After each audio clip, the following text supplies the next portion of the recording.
আলহামদুলিল্লাহ রাব্বিল আলামিন আসসালাতু ওয়াসসালামু আলা সাইয়্যিদিল আমবিয়া ওয়াল মুরসালিন আম্মা বা'দ ফাআউযু বিল্লাহি মিনাশ শাইতানির রাজীম বিসমিল্লাহির রহমানির রহিম আসসালাতু ওয়াসসালামু আলাইকা ইয়া রাসূলুল্লাহ ওয়া আলা আলিকা ওয়া আসহাবিকা ইয়া হাবিবাল্লাহ আসসালাতু ওয়াসসালামু আলাইকা ইয়া নবিয়াল্লাহ ওয়া আলা আলিকা ওয়া আসহাবিকা ইয়া নূরুল্লাহ। দরুদে পাক পাঠ করার অগণিত ফজিলত ও বরকত রয়েছে। আল্লাহ তাআলার সর্বশ্রেষ্ঠ ও সর্বশেষ নবী মুহাম্মদ রাসূলুল্লাহ সাল্লাল্লাহু আলাইহি ওয়াসাল্লাম ইরশাদ করেন, যে ব্যক্তি আমার প্রতি দৈনিক 50 বার দুরূদ শরীফ পাঠ করবে, কিয়ামতের দিন আমি তার সাথে মুসাফা করব। সাল্লু আলাল হাবিব সাল্লাল্লাহু তাআলা আলা মুহাম্মদ সাল্লাল্লাহু আলাইহি সাল্লাম।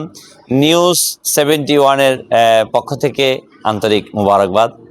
আজ পবিত্র মাহে রমাদানুল মুবারকে আপনাদের সাথে সম্পৃক্ত হয়েছি। আল্লাহ তাআলা আমাদের প্রত্যেককে মাহে রমাদানুল মুবারকের বরকতময় সময়গুলোতে অধিক বরকত হাসিল করার তৌফিক দান করুন। ইসলামের 5টি স্তম্ভ রয়েছে, আমরা সকলেই জানি। ঈমান, নামাজ, রোজা, হজ, যাকাত। ইসলামের মৌলিক স্তম্ভ। নামাজের মতোই ফরজ হচ্ছে যাকাত। আল্লাহ তাবারক ওয়া তাআলা পবিত্র কোরআনুল কারীমের মধ্যে ইরশাদ ফরমান, বিসমিল্লাহির রহমানির রহিম, ওয়া আকিমুস সালাহ ওয়া আতুজ যাকাহ লাআল্লাকুম তুরহামুন। তোমরা নামাজ কায়েম করো, যাকাত দাও, যাতে তোমরা রহমত প্রাপ্ত হও। অন্য আয়াতে আল্লাহ তাবারক ওয়া তাআলা ইরশাদ ফরমান, আকিমুস সালাহ ওয়া আতুজ যাকাহ। এবং এমনই ভাবে আল্লাহ সুবহানাহু ওয়া তাআলা কোরআনে অসংখ্য জায়গাতে যাকাতের ব্যাপারে উল্লেখ করেছেন। যাকাত এটা একটি ফরজ ইবাদত, নফল কোনো ইবাদত নয়। যাকাত শব্দের শাব্দিক অর্থ হচ্ছে বৃদ্ধি করা, পবিত্র করা। আপনি হয়তো ভাববেন, এটা বৃদ্ধি করা, আমি তো যাকাতকে দিয়ে দিলাম, খরচ হয়ে গেল, বৃদ্ধি হবে কিভাবে? এটার উদাহরণ দেওয়া হয়েছে। একজন কৃষক যখন জমিনের মধ্যে বীজ বপন করে, সে ইনভেস্ট করে, খরচ করে ফেলে, কিন্তু মূলত তার এই খরচটা খরচ নয়, বরং আল্লাহ তাআলার রহমত প্রাপ্তিতে এটা আরো কয়েক গুণ হয়ে তার কাছে ফিরে আসে। ঠিক অনুরূপ যখন কোনো ব্যক্তি যাকাত সঠিকভাবে আদায় করে, আল্লাহ রাব্বুল আলামিন তার সম্পদের মাঝে সে প্রবৃদ্ধি, বরকত দান করে। যাকাতকে বলা হয়েছে এটা দরিদ্রের অধিকার। হ্যাঁ, কোরআনুল কারীমের আয়াতের মাধ্যমে যেমন একজন পিতা এর সম্পদের অধিকার সন্তান হয়, অনুরূপ ধনাঢ্য ব্যক্তির, যিনি সাহেবে নিসাব, যাকাত দেয়ার অধিকারী হয়, যাকাত প্রদানের সামর্থ্য রাখে, তার ওই সম্পদের মধ্যে 2.5% এটা দরিদ্রের অধিকার। আমরা অনেকে মনে করি যে যাকাতটা হচ্ছে অনুগ্রহ করা, দয়া করা। না, ভুল মেসেজ, ভুল চিন্তা চেতনা। যাকাত যেমন, আমি উদাহরণ দিই আপনাকে, নামাজ আমরা পড়ি না, এটা কি আমি কারোর প্রতি অনুগ্রহ করি? বলবেন না, অনুগ্রহ করি না। এটা আল্লাহ তাআলার বিধান, আমাকে ফরজ করেছেন, আমাকে নামাজ পড়তে হবে, এটা কারোর প্রতি অনুগ্রহ করছি না। একইভাবে যাকাতটাও ফরজ, আমি কারোর প্রতি অনুগ্রহ করছি না, কারো কাছে দয়া করছি না। আল্লাহ তাআলা আমাকে সম্পদ দিয়েছেন। দেখুন, আল্লাহ তাআলা কিন্তু এটা বলেন না যে তোমার কাছে টাকা আছে, তুমি যাকাত দিয়ে দাও, না। বরং একটা নির্ধারিত 1 বছর অতিবাহিত হওয়ার পর যদি আমার দৈনন্দিন জীবনের প্রয়োজন মেটানোর অতিরিক্ত অর্থ আমার কাছে জমা হয়, তখনই কিন্তু যাকাত আসে। না, দৈনন্দিন প্রয়োজনের সম্পদের উপর যাকাত নেই, ব্যবহার্য বিষয়ের উপর যাকাত নেই। যেটা উদ্বৃত্ত হয়েছে, জমা হয়েছে, তাও 1 বছর জমা থাকবে, তখনই আপনার উপর যাকাত ফরজ হবে। আল্লাহ তাআলা আমাকে দিয়েছেন সম্পদ, এখান থেকে নির্ধারণ করে দিয়েছেন 2.5%। দেখেন, আজকে দুনিয়াতে যে সম্পদ উপার্জন করে কি খরচ হলো সেখানে হিসাব হয় না, গভর্নমেন্ট সেটা নেয় না। আপনি আয় করেছেন, তার থেকে 12%, 15% ট্যাক্স কাটা হয়, গভর্নমেন্ট নিয়ে নেয়। এটা রাষ্ট্রকে পরিচালনার জন্য নির্ধারণ করে দিয়েছে। কিন্তু আল্লাহ সুবহানাহু ওয়া তাআলা সিস্টেমটা দেখেন, আপনার প্রয়োজন মিটানো হবে, আপনার যা খরচ বৈধভাবে আপনি খরচ করেন, খরচ করার পর যেটা উদ্বৃত্ত থাকবে এবং 1 বছর স্টে হবে, তখনই কিন্তু জাকাতের ম্যাটারটা আছে। অতএব এখানে আমি কেন এদিক সেদিক করার চেষ্টা করছি? আমরা এটা না করি। হাদিসে পাকে আল্লাহ নবী সাল্লাল্লাহু আলাইহি ওয়াসাল্লাম ইরশাদ ফরমান যে জাকাত আদায় করবে ওই সম্পদ আগুনে পড়বে না, নদীতে ডুববে না। আল্লাহু আকবার। চুরি হবে না, যেই সম্পদের সঠিকভাবে জাকাত আদায় করা হয়। জাকাত কতটুকুর উপর ওয়াজিব রয়েছে, ফরজ রয়েছে? যদি আপনার কাছে 7.5 ভরি স্বর্ণ থাকে, কিংবা 52.5 ভরি রূপা থাকে, কিংবা উভয়টার সংমিশ্রণে একটার দাম হয়, সে আনুপাতিক হারে বর্তমান বাজার মূল্যে যেটা আছে, এটা দেশ ভেদে, স্থান ভেদে পার্থক্য আছে। আমরা যদি স্বাভাবিক যে মূল্য, যেটাকে আমরা বলি 18 ক্যারেট কিংবা বাংলা মাপ, সেই অনুযায়ী এবং সেই ধরনের এভারেজ মূল্য দাঁড়ায় বর্তমান বাজার মূল্য হিসেবে 2.5 লক্ষ টাকা, কমবেশ 2.5 লাখ টাকা কমবেশ। মিন কারো কাছে যদি 1 বছর 2.5 লাখ টাকা মালিক থেকে থাকে, স্টে করে থাকে, তার উপর জাকাত ফরজ 2.5%। আপনাকে জাকাত দিতে হবে, ফরজ। এটাকে কোনো থোকা পাছা, আমাদের অনেককেই দেখে থাকি কোনো জাকাতের হিসাব করে না, বাস একটা দিয়ে দাও থোকা পাছা, এটা কিন্তু না, এটা আদায় হবে না। মনে রাখবেন, যদি আপনি আপনার জাকাতের অর্থকে পরিপূর্ণভাবে বের না করেন, ওই জাকাতের সম্পদটা আপনার মূল সম্পদের সাথে মিলে আপনার সম্পদকে নাপাক করে ফেলবে, অপবিত্র করে ফেলবে। ওইটা দরিদ্রের হক আপনার মূল সম্পদের সাথে মিশে গেল। অতএব এটা করবেন না। আজকে কোথা থেকে জানি একটা আমাদের সমাজে ট্রেডিশন চালু করলো জাকাতের দেয়ার পদ্ধতি। সেটা হচ্ছে কি, জাকাতের লুঙ্গি, জাকাতের শাড়ি, অ্যাডভার্টাইজিং করা হয় জাকাতের শাড়ি। আশ্চর্যকর ম্যাটার। আপনাকে কে বলেছে এভাবে করার জন্য? কোথা থেকে আপনি পেলেন এই সিস্টেমগুলো? আর জাকাত দিতে হবে কম দামি, ওই কাপড়টা ব্যবহারও করতে পারে না ঠিক মতো। তামাশা করা হচ্ছে আমাদের সমাজের জাকাতের নাম নিয়ে। আমি অনুরোধ জানাবো, যাদের প্রতি জাকাত ফরজ হয়েছে, আপনি আপনার জাকাতকে নির্ধারণ করুন। নির্ধারণ করে কোরআনে পাকে 8 জন নিসাব নির্ধারণ করা হয়েছে। 8 ব্যক্তি জাকাত পাওয়ার হকদার। এর মধ্যে থেকে যে একজন পান, 2 জন পান, 3 জন পান, সেখানে আপনি দিতে পারেন, সেখানে আপনি দেন, আদায় করেন। কিন্তু অবশ্যই জাকাত প্রদানের পূর্বে আপনাকে দেখে নিতে হবে সেই জাকাতের হকদার কিনা। আমি অনুরোধ জানাবো, অনেকেই নতুন নতুন ধর্নাঢ্য হয়ে নাম ফোটানোর জন্য 1000 শাড়ি নিয়ে আসে। আপনি হয়তো বলবেন, ভাই আপনি দেন জাকাত নাম ফোটানোর জন্য। ঠিক আছে, আপনি দিচ্ছেন, মুবারকবাদ, কিন্তু এটা কি সিস্টেম? আপনি কি পারেন না? আপনার 2 লাখ টাকা জাকাত হয়েছে, একটা ভাইকে নির্ধারণ করেন, দরিদ্র মানুষ, সিলেক্ট করে তাকে বলেন তুমি একটা ছোট টঙের দোকান নিয়ে বসো, 50,000 টাকা তাকে দেন, একজনকে একটা মিশুক কিনে দেন। দিতে পারে, কিন্তু ওই মিশুক যাকে আপনি দিলেন সেই হয়তো বা 2 বছর পর জাকাত দেওয়ার মালিক হয়ে যাবে।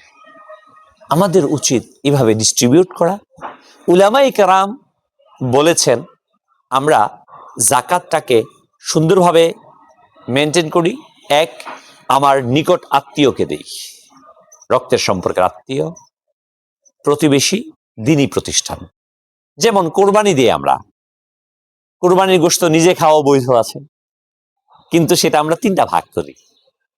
এটা শরিয়ত দ্বারা নির্ধারিত না, কিন্তু সুষম বন্টনের জন্য আমরা মেনটেন করি এগুলো, ঠিক না?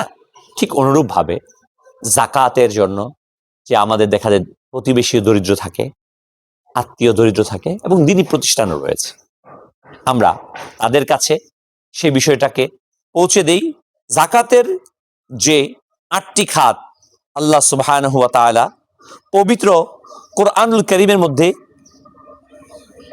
বর্ণনা করেছেন, তা হচ্ছে ফকির, মিসকিন, জাকাত সংগ্রহকারী, মিন ফান্ড ক্রিয়েটকারী, যে বড় ধরনের জাকাত ফান্ড ক্রিয়েট করে যারা সংগ্রহ করবে, ওই জাকাত থেকে তাদের বেতন দেওয়া যাবে।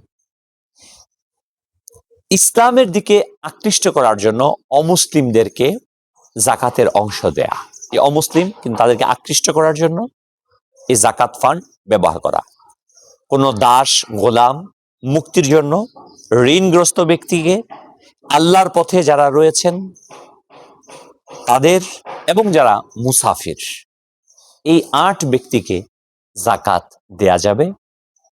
ফকির এবং মিসকিনের যে বিষয়টা, সেটা আমরা ফকির যাদের কাছে ন্যূনতম প্রয়োজন পূরণের মতো কোনো সম্পদ নেই, অর্থাৎ অত্যন্ত হত দরিদ্র যাকে বলি আমরা, আর মিসকিন হচ্ছে যাদের কিছু সম্পদ আছে কিন্তু তা দিয়ে জীবন ধারণ কষ্টকর, যেটা আমাদের সমাজের মধ্যে অ্যাভেলেবেলি অনেক দেখা যায়। তো আপনারা অবশ্যই এই বিষয়গুলো দেখবেন। আমি একবার এক লোককে জিজ্ঞাসা করছিলাম, জানলাম তার অবস্থা, দেখলাম তার কাছে এই পরিমাণ সম্পদ আছে যে তার উপর জাকাত ফরজ হয়ে গেছে, কিন্তু আমি তথ্য নিয়ে জানলাম সে আরেকজন থেকে জাকাত গ্রহণ করেছে। এরকম কিন্তু ঘটে থাকে। তো এটা যেন না হয়, আমি অবশ্যই ওই জাকাতটাকে সঠিক জায়গাতে ব্যবহার করব, এবং এই জাকাতটাকে আমরা যেন শুধু নাম ফুটানোর জন্য না হয়, যে জন্য দরিদ্র বিলুপ্তির জন্য জাকাতের ব্যবস্থাটা আসছে, আমরা যেন সেদিকে যাই। আবারও আপনাদের কাছে আমি আরজ করতে চাই, আর তা হচ্ছে এই জাকাত এটা দরিদ্রের অধিকার, ভিক্ষা নয়। আপনি ভাববেন না আপনি কারো প্রতি অনুগ্রহ করছেন, কাউকে আপনি দিচ্ছেন। আমি জাকাত দেই, আপনি জাকাত দেন, আমরা জাকাত দেই, কারোর প্রতি অনুগ্রহ করি না, বরং সে গ্রহণ করে আমার প্রতি অনুগ্রহ করছে। এই চিন্তা চেতনা যেন আমরা ডেভেলপ করি, নিজেদেরকে প্রতিষ্ঠিত করি, আমরা যেন আমাদের সম্পদ নিয়ে অহংকার না করি। যারা প্রবাসে আছেন, আলহামদুলিল্লাহ আপনাদের রক্ত ঘাম করে টাকা উপার্জন করেন, অনেক পরিশ্রমের বিনিময়, অনেক কোরবানি, অনেক কষ্ট। আমি মাঝে মাঝে প্রবাসে যাই, সফর করি, অনুভব করি ফ্যামিলি ছেড়ে বছরের পর বছর পরে থাকা কত বড় কষ্টের বিষয়। আপনার ওই টাকা যে উপার্জন করছেন সেটা কি সঠিক ব্যবহার হচ্ছে কিনা, এদিকে আপনার দৃষ্টি দেওয়া উচিত। আপনার উপর জাকাত হয়েছে কিনা, আপনি জাকাতকে মেনটেন করেন, জান মাল এর সেফটি হবে ইনশাআল্লাহ করিম। আমি আপনাদের জন্য দোয়া করব, প্রবাসী যারা আছেন আপনাদেরকে আল্লাহ তাআলা নিরাপদ রাখুক। রেমিটেন্স যোদ্ধা আপনারা, আমাদের দেশকে চালিয়ে রাখার জন্য আপনাদের যথেষ্ট ভূমিকা, আপনাদেরকে হৃদয়ের গভীর থেকে মোবারকবাদ। আল্লাহ তাআলা আপনাদেরকে, আপনাদের পরিবারকে হেফাজত করুক। হাজার হাজার মাইল দূরে থেকেও আপনারা আমাদের দেশের জন্য, ইসলামের জন্য কাজ করছেন, এই জন্য মোবারকবাদ। আপনাদের কাছে অনুরোধ থাকবে আপনারাও সঠিকভাবে হিসেব করে জাকাতকে প্রদান করুন। অত ইজ্জু মান তাশা, অত যিল্লু মান তাশা, বিয়াদিকাল খায়র, ইন্নাকা আলা কুল্লি শাইইন কাদির। আল্লাহ তাআলা যাকে খুশি ইজ্জত দেন, যার কাছ থেকে খুশি কেড়ে নেন, যাকে খুশি সাম্রাজ্য দেন, যার কাছ থেকে খুশি খুশি কেড়ে নেন। আজকে আমার কাছে সম্পদ আছে, আগামী দিন নাও থাকতে পারে। অতএব আমরা যেন কেউ সম্পদের বড়াই না করি, অহংকার না করি, কারোকে তিরস্কার না করি। অনেক সময় দেখা যায় আমাদেরকে বিরক্ত করে থাকে, বিভিন্ন জন চায় বিভিন্নভাবে, বিরক্ত হয়েন না। আমিও তো আল্লাহর কাছে চাচ্ছি না, তো আল্লাহ তাআলাই তো দিয়েছেন আমাকে। অতএব আমরা বিরক্ত না হই। আপনি কাউকে দিতে পারছেন না, মুচকি হাসি দিয়ে বলেন ভাই সরি, পারছি না, পরে ধমক না দিই, কারণ আপনিও আল্লাহর কাছ থেকে পেয়েছেন। আল্লাহ তিনিও বান্দা, আপনিও বান্দা। দেখুন তো একটু ভেবে, একই সাথে প্রাইমারি স্কুলে পড়েছিলেন 50-60 জন ছাত্র, তাদের মধ্যে থেকে কেউ কোটিপতি হয়ে গেছে, আবার কেউ দরিদ্র আছে না এরকম। একই সাথে আশেপাশের ছেলেরা, আমরা লেখাপড়া করেছি, কেউ বিল্ডিং এর মালিক হয়ে গেছে, আর কেউ আজকে এখনো টিনের ঘরে আছে, কুড়ের ঘরে আছে, আছে না? আছে। অতএব আপনার কাছে যে সম্পদটা আসছে এটাকে নিয়ে যেন গর্ব না করি, অহংকার না করি, বরং শুকরিয়া জ্ঞাপন করি। আমি অনুরোধ জানাবো আপনার জাকাতটাকে সঠিকভাবে আদায় করুন। আপনি যদি জাকাত আদায় করেন, আল্লাহ তাআলা আপনাকে এর বরকত দান করবে। যেমনিভাবে একজন কৃষক জমিনে যখন বীজ বপন করে সেখানে আল্লাহ তাআলার রহমত শামিল হয়ে যায়, আর পরবর্তীতে 1 মণ আলু লাগালে সেখানে দেখা যায় 40 মণ, 20 মণ, 30 মণ আলু আসে। ঠিক অনুরূপ আপনি যখন জাকাত দেবেন, আল্লাহ তাআলা আপনার সম্পদের মধ্যে বরকত দিবে, বৃদ্ধি করে দিবে। কৃপণতা করবেন না। আল্লাহ তাআলা দেনেওয়ালা, যে আল্লাহ তাআলা দিয়েছে তিনি নিতেও পারেন। অতএব আল্লাহ তাআলার বিধানকে আমরা রেসপেক্ট করি। ট্যাক্স অনেকে আমরা তুলনা দিয়ে থাকি, আমি তো ট্যাক্স দিয়ে দিয়েছি 15%, আমি কেন জাকাত দেব? এটা তো ওই রাস্তায় ওই জায়গার জন্য যেখানে ট্যাক্স নির্ধারণ না। এটা ভুল মেসেজ আপনার কাছে আসছে। ট্যাক্স এটা রাষ্ট্র কর্তৃক, এটা কমানো যায়, বাড়ানো যায়, কখনো নেয় কখনো দেয়। যে ঋণ আছে সে ট্যাক্স দেয় না, ফাঁকি দেওয়ার হাজার রাস্তা আছে।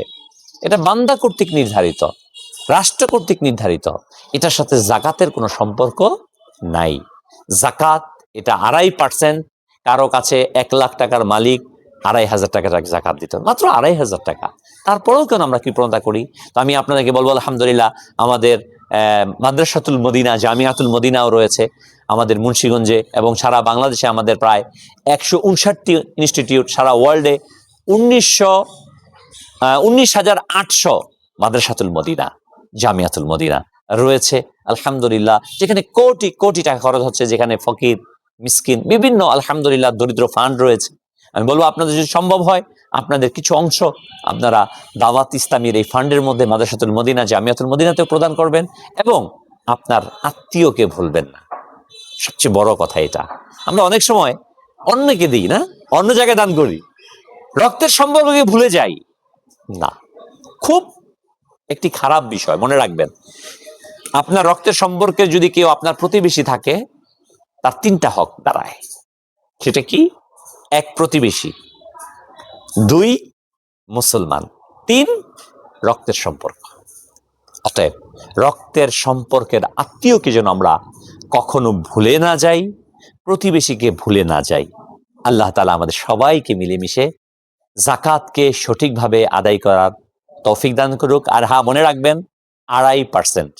আমি বলবো কোনো হক্কানি আলিমের কাছ থেকে আপনার সম্পদটাকে নিয়ে একত্রিত করে হিসাবটাকে বুঝিয়ে ক্যালকুলেশন করে, যে আপনার কাছে ফর এক্সাম্পল আপনার কাছে 20 লাখ টাকার সম্পদ আছে বা 20 কোটি টাকার সম্পদ আছে, আপনি আবার ঋণ আছেন 10 কোটি টাকা, তখন ওই ঋণটাকে মাইনাস করে 20 কোটি টাকার মধ্যে থেকে 10 কোটি টাকা মাইনাস হবে, 10 কোটি টাকার জাকাত বের হবে।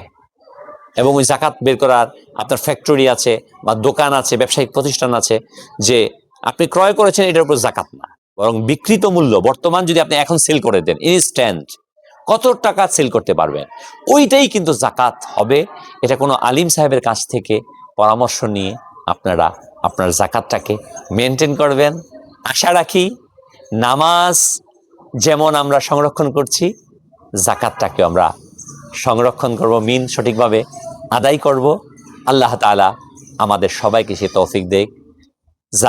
নামাজটা শুধু স্রষ্টার হক, কিন্তু জাকাতটা স্রষ্টার এবং সৃষ্টির হক।